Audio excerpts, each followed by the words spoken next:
Over 6 million Polish citizens perished during World War II. This staggering figure represents not only the loss of innocent lives, but also a calculated attempt to eradicate an entire culture.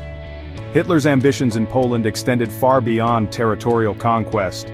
He sought to dismantle and erase Polish identity, paving the way for a Germanized East. This essay delves into the often overlooked aspect of Hitler's reign of terror in Poland, the systematic annihilation of Polish culture.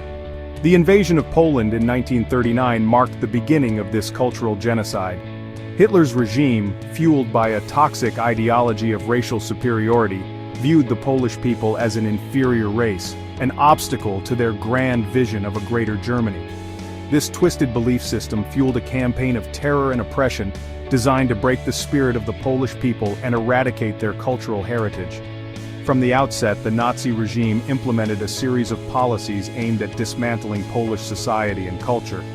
The Polish language was banned from public spaces, replaced by German. Schools were forced to adopt Nazi curricula, indoctrinating Polish children with German propaganda and distorting their understanding of history. The systematic destruction of Polish cultural institutions, including libraries, museums, and theaters, sought to sever the Polish people from their rich heritage.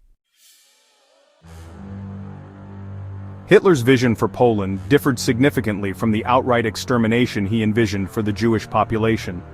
While the Holocaust aimed at complete annihilation, Hitler's plans for Poland involved a perverse form of assimilation. He envisioned a Poland stripped of its cultural identity, its people either Germanized or reduced to a subservient labor force serving the interests of the Third Reich.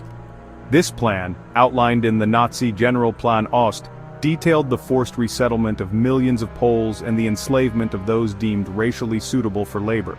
This blueprint for a Germanized East relied on the complete eradication of Polish culture as a prerequisite for the assimilation of the remaining population.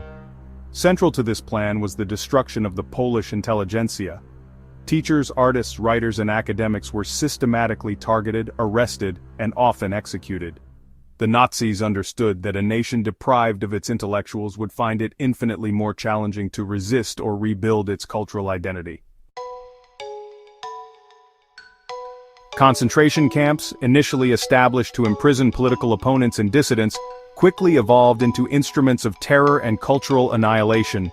Poles deemed resistant to Germanization or suspected of harboring nationalistic sentiments were rounded up and sent to these camps where they faced unimaginable brutality. Within the confines of these camps, the Nazi regime implemented a systematic program of cultural suppression. Prisoners were stripped of their names, given numbers, and forced to speak German. Religious practices were forbidden, and any expression of Polish culture was met with swift and brutal punishment. The aim was to break the spirit of the Polish people, to sever their connection to their heritage, and force them into submission. These camps were not merely places of detention and extermination, they were crucibles designed to forge a new, subservient Polish identity, stripped of its cultural core. Section 4. The Unbreakable Spirit. Polish Resistance and Cultural Preservation. Despite the horrors inflicted upon them, the Polish people mounted a resilient resistance to the Nazi campaign of cultural eradication. Underground networks emerged, dedicated to preserving Polish language, history, and culture.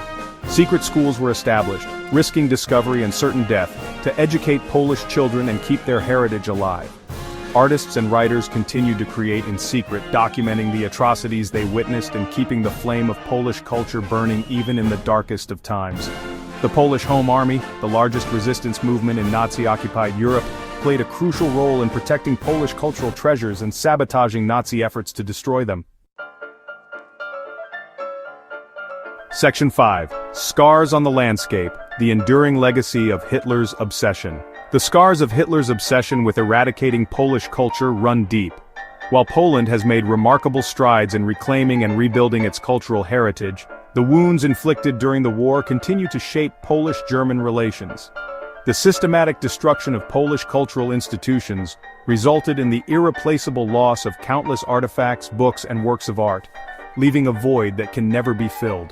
The trauma endured by generations of Poles during the occupation continues to resonate, serving as a stark reminder of the fragility of cultural identity in the face of intolerance and hatred.